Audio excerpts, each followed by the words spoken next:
Hi, this is Roger, thanks for dropping by.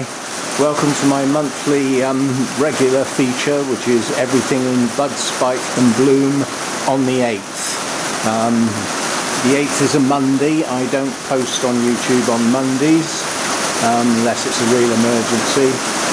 So this will get posted Tuesday. You'll be getting it first thing Tuesday morning. You'll have to excuse the rain. I appreciate the rain. I'm not knocking it. We spent so long without any, and basically the garden is catching up now. Unfortunately, with a plastic roof up here, it makes it rather noisy. But as I've got the camera very close to me, obviously my voice will override the sound of the rain. I know the camera well enough to know that would happen. If the camera was on the tripod and I was stood away from it in my normal place, then the rain would drown my voice. But with the camera held close, we should be okay. And quite a lot of people have said when there's rain in the background, there's a background noise, that they actually like the sound of the rain. I just like the water on the garden saving me having to go out and put it there. So it is appreciated. Rain does the garden so much more good, and the bonsai and the plants, everything appreciates the rain a lot more than it does stuff out of the tap. So I like it. Supposed to be getting warm again at the weekend, which is nice. Sunday could even get back up to high 20s, but like all weather forecasts, I believe it when I see it. This was forecast, I believe it because I can see it. Right, let's get going. There's no flower spikes or anything going on with the Phalaenopsis in the kitchen, so we don't need to go out there. I will do what I normally do in here, and that's start on the left and work my way round. So we come over here to start with, and as we saw in Sunday's video, this no ID black hair type hybrid has a massive buds on that mature cane and some more over here. These largest buds on this cane are not that far from opening. They should be open soon. They are very similar to Dendrobium infundibulum, which we will see later in the video as I work my way round. Now coming down here, somewhere on one of these shoots, oh no, it's over there. Can I get at it? Hopefully.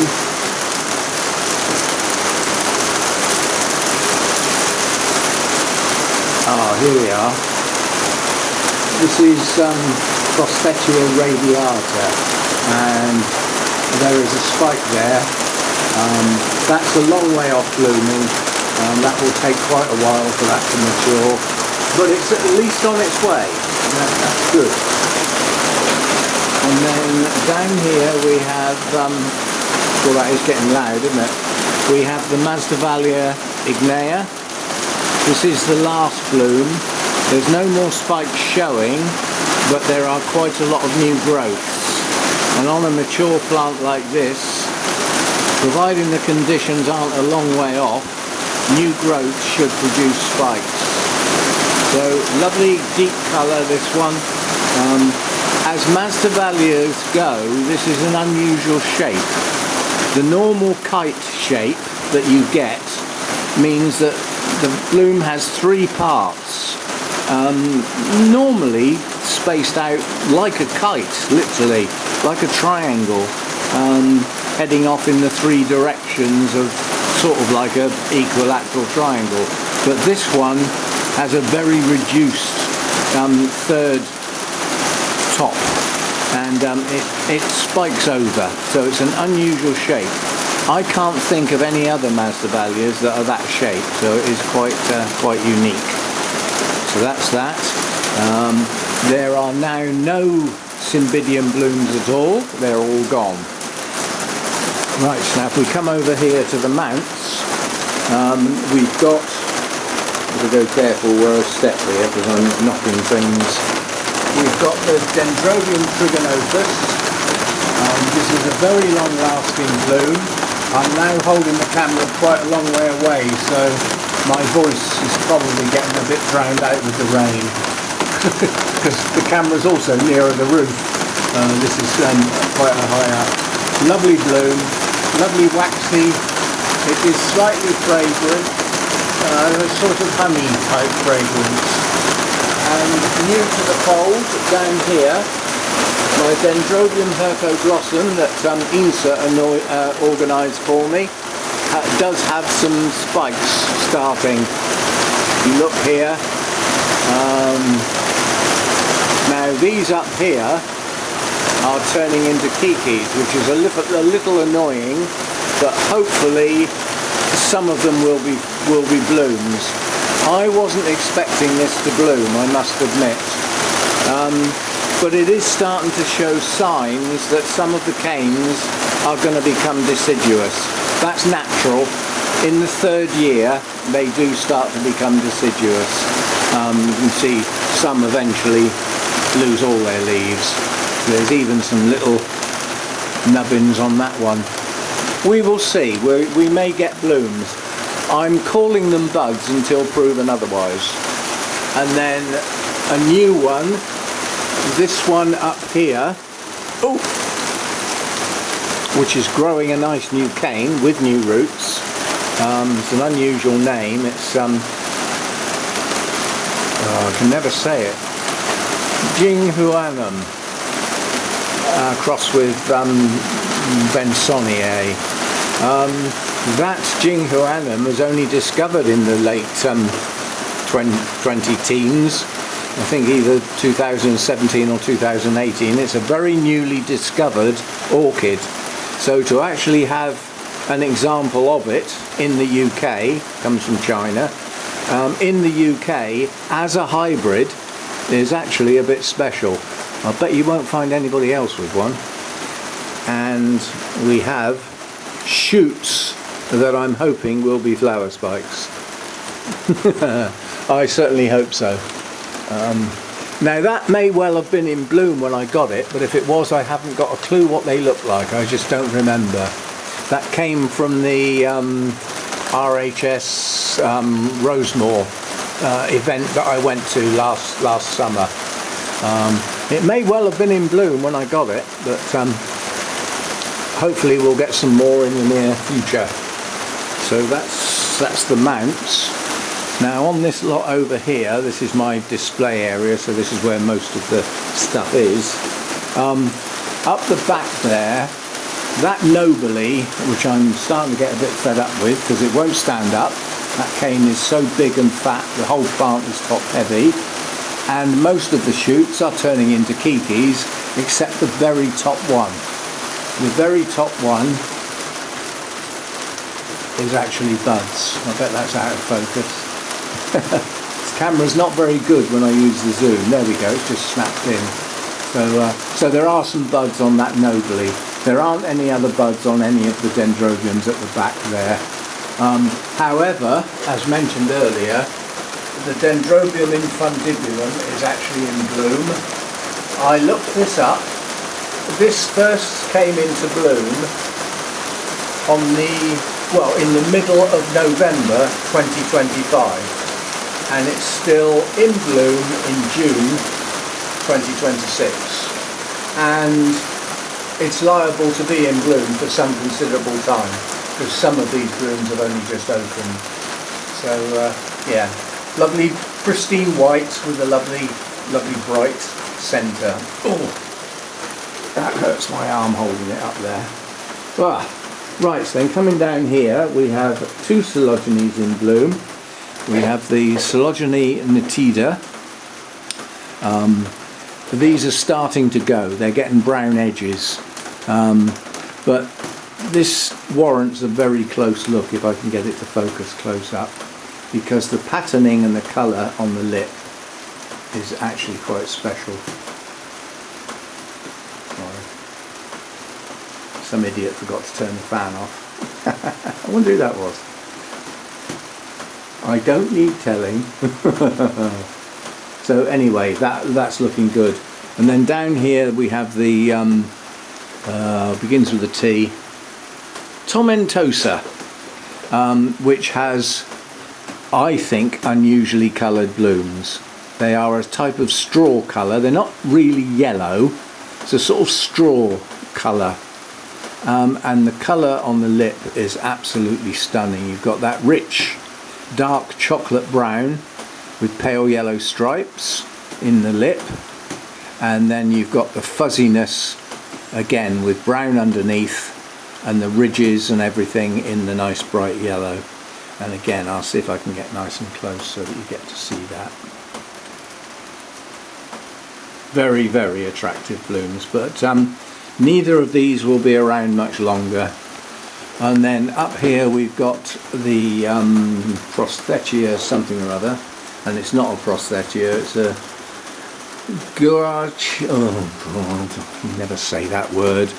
It's a made-up genus that's come into being recently. Basically, it's to account for an intergeneric where one of the component parts has been reclassified, so hybrids containing that part needed a new name, and that's what they've come up with. But it's Midnight Star, that's the important bit. And it's a lovely, typical upside down type bloom, with the lip at the top, and it's a lovely deep colour, really deep colour. See if I can get this camera to focus close up. Again, it's a little bit in a dark corner, this one. There we go, I think it's just snapped into focus. So there we go, that's that one. And then coming round the corner, we certainly don't need to worry about close focusing on the Oncidium. Two plants. When I repotted it, it was two plants. I decided to pot them up separately, and this is Oncidium Sabine Mayer. It goes by another name, and both names are actually officially registered. I think they're just registered in different countries. But anyway, this is the name under which I saw it, liked it, ordered it and bought it, so that's the name it sticks with as far as I'm concerned.